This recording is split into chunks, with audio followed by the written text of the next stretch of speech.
This is the situation, the problem that the Cavs have. They have one player, and everyone else sort of relies on that one player to be absolutely amazing, whether they show up or not, because it's gotten this far. But have they placed too much on LeBron? Is it all finally caught to him, do you think, Chris Broussard? Well, he was clearly tired. He even looked tired in the post-game press conference, the way he was talking, his mannerisms. I'm not going to say they don't have enough help, because I still think he can get them to the finals.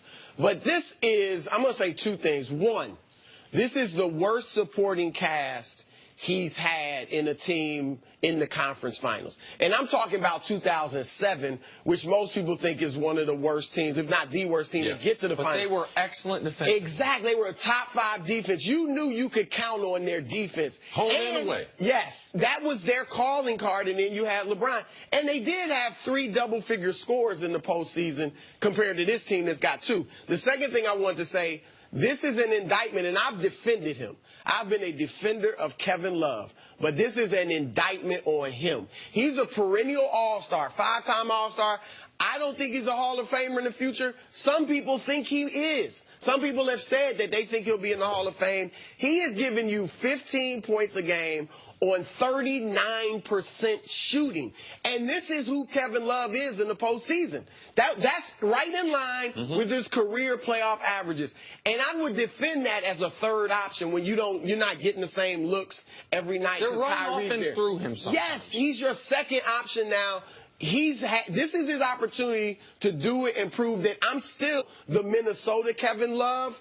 I just don't need to score and do as much, and he can't do it. Right. When they made the trade, Nance Jr., Clarkson, Rodney Hood, George Hill, like, we thought that the oldest team in basketball was going to get more athletic.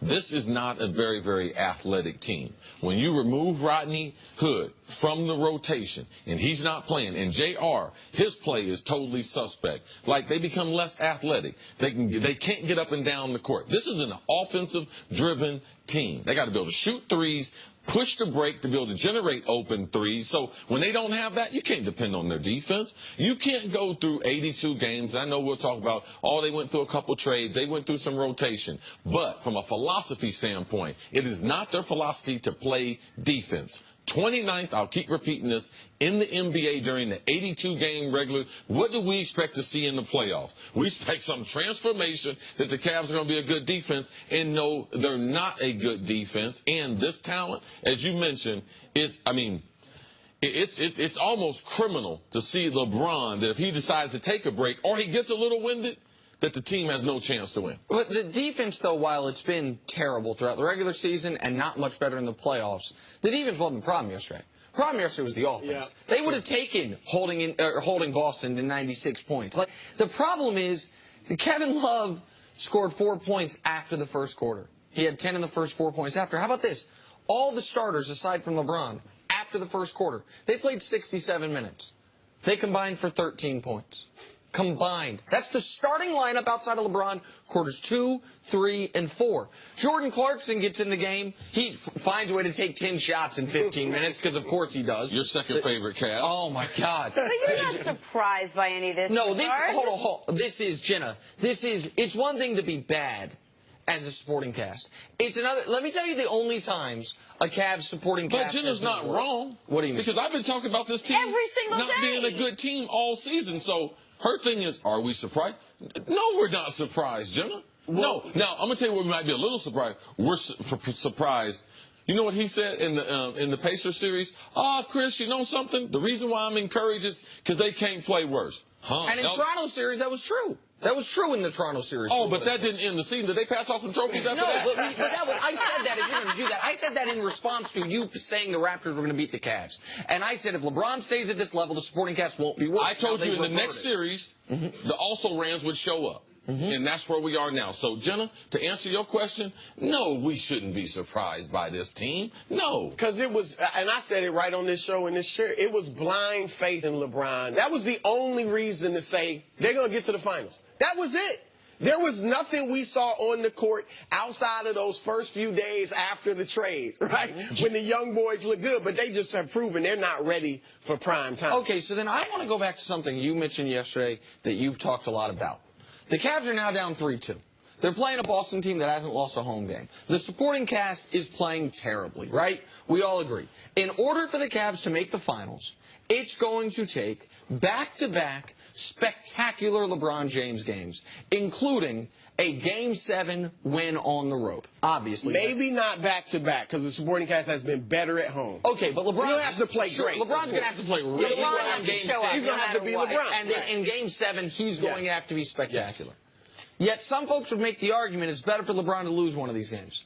So someone explain that logic to me. Because the argument is the finals record, the finals record. So you know how LeBron can avoid a finals The reason why is because regardless of what you want to say about LeBron, this is not golf and this is not tennis. If he was Tiger Woods, that would be the information would be critical. If he was Serena, Venus, man, if he was Federer, like, we'd be able to talk about it. But it's not. It's a team sport. LeBron has said that he was chasing Michael Jordan. Did nobody else say that? But so, hold on. I'm not asking about winning a championship or not winning a championship. How is it better for him to lose before the finals than in the finals? Either way, you don't get the championship. Because in team sports, they keep track of how many did you win and how many did you lose. And it doesn't count as a loss by by losing before that? Well, here's the thing, Nick. You know, over time, things get blurry. Yep.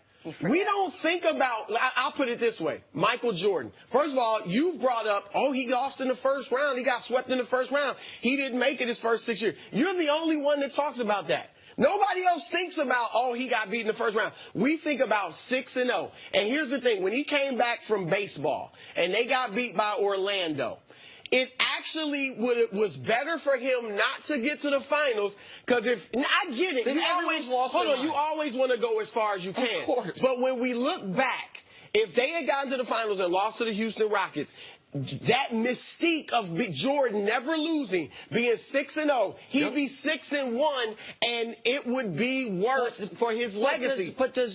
Do we all acknowledge how patently illogical that is? Yeah, I get it. That the idea that it would have hurt Michael Jordan to win a series against Orlando that he lost, that it's better for his legacy. Well, in basketball, a star player has proven that they can dominate the game in basketball, not like other sports. So the best players, we have put this on it as far as judging them. We've done it since Wilt. When Wilt couldn't win, Russell passed on to the others, to Magic Johnson, Larry Bird, on to Jordan, who inherited that, Isaiah Thomas.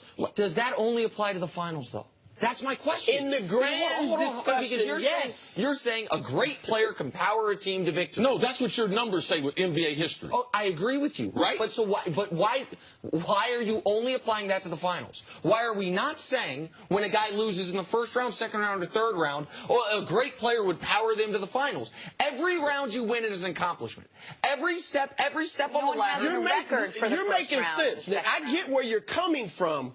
But in the discussion, years from now, nobody's going to be looking at, well, he got to the second round 8 times. So then they're going to be looking at what was your record in the NBA Finals on the biggest stage. I just want everyone on the record on this. Potentially, for LeBron's legacy, going for 50 last night and putting them in position to win this series would have hurt him. And playing poorly yesterday and losing helps him. That's where we're at. I'm not going to say that, because maybe Houston wins the West and Cleveland gets there and can upset them. Assuming they're going to lose in the finals, it would have been bad for LeBron to go for 50 and win the game last night. I'm just going to tell you, I don't see one little juncture in history where people are going to say 6-0 in the finals is not more significantly better than 3-4, 3-5, 3-6, 3-7. Well, let me just ask you this, and then we can stop. What would be better for you if LeBron right now, instead of being 3-5 in the finals, is 3-5 more impressive than 3-0?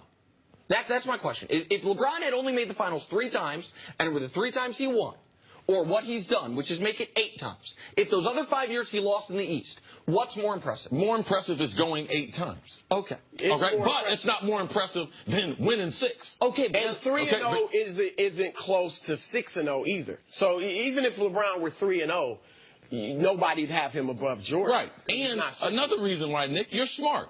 You realize it's the only way to the king. Like, you got to talk about the totality, because your record is already blemished. So you have to already blemished. Like, you can't let that part of the work go. People have to stop acting like Jordan played 6 years in the league. Played 15. So, like, if we're He was hurt one. The last two, he was 40 years old. Okay. All right, so fine. One, he was 12. baseball. Are going to leave it there. But you know who's someone who can talk about basketball?